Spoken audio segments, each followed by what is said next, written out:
Hello everyone, আসসালামু আলাইকুম। কেমন আছেন আপনারা? ইফাত কিচেনে আপনাদের সবাইকে স্বাগতম। ইফতার স্পেশাল একটা আইটেম নিয়ে হাজির হয়েছি। এটা দেখতে যেমন সুন্দর, খেতে তার চেয়েও বেশি মজার। আজকে আমি ব্রোকেন গ্লাস জেলি পুডিং তৈরি করে আপনাদের দেখাবো। ঘরোয়া পদ্ধতিতে বানানো, খুবই সহজ। একটা প্যানের মধ্যে 1 কাপ নর্মাল পানি, 1/4 কাপ চিনি, আগার আগার পাউডার 1 চা চামচ দিয়ে খুব সুন্দর করে গুলিয়ে নেব।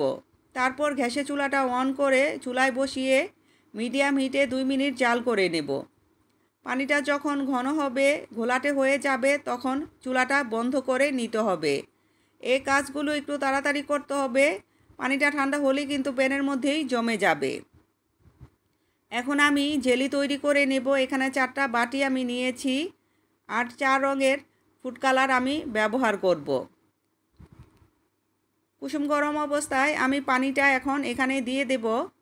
আমি ফ্রিজে রাখবো না, জেলিগুলো ফ্যানের নিচে রেখে ঠান্ডা করে নেব। ঠান্ডা হয়ে গেলেই খুব সুন্দর জেলি হয়ে যাবে। আমার রেসিপিটি যদি আপনাদের ভালো লাগে, প্লিজ আমার চ্যানেলটাকে সাবস্ক্রাইব করবেন, লাইক কমেন্ট শেয়ার করে আমার পাশে থাকবেন। আপনাদের একটা লাইক কমেন্ট শেয়ার আমার কাজের অনেক গুণ আগ্রহ বাড়িয়ে দেয়। ঠান্ডা হয়ে গেছে, দেখেন কত সুন্দর জেলি হয়ে গেছে। এখন আমি একটা ছুরির সাহায্যে পিস করে নেব পছন্দ মতো। আপনারা আপনাদের পছন্দ মতো পিস করে নিতে পারেন, কোনো সমস্যা নেই।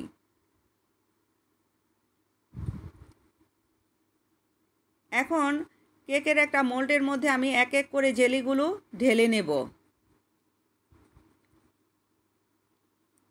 একটা স্প্যাচুলা দিয়ে উল্টে পাল্টে নেড়ে চেড়ে নেব।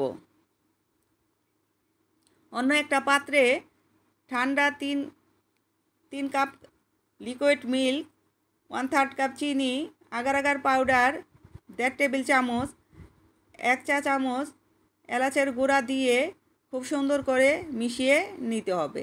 আগার আগার পাউডারের পরিবর্তে আপনারা চায়না গ্রাসটাও ব্যবহার করতে পারেন, দুটাই হালাল।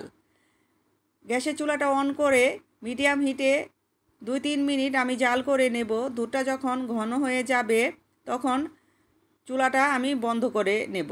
নাড়াচাড়ার মধ্যে রাখতে হবে, তা না হলে কিন্তু জমে যাবে। কুসুম গরম অবস্থায় এখন জেলির মধ্যে আমি দুধটা ঢেলে দেব। ঢেলে একটু নেড়ে চেড়ে ফ্যানের নিচে রেখে ঠান্ডা করে নর্মাল ফ্রিজে 5-6 ঘন্টা রেখে দেব। এখন বের করে আপনাদের দেখাচ্ছি। দেখেন কতটা সুন্দর হয়েছে, মাশাআল্লাহ।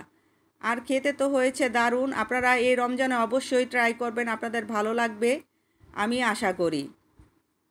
যাই হোক, ভালো থাকবেন, সুস্থ থাকবেন, আমার জন্য দোয়া করবেন। দেখা হবে নেক্সট কোনো রেসিপিতে। আল্লাহ হাফেজ।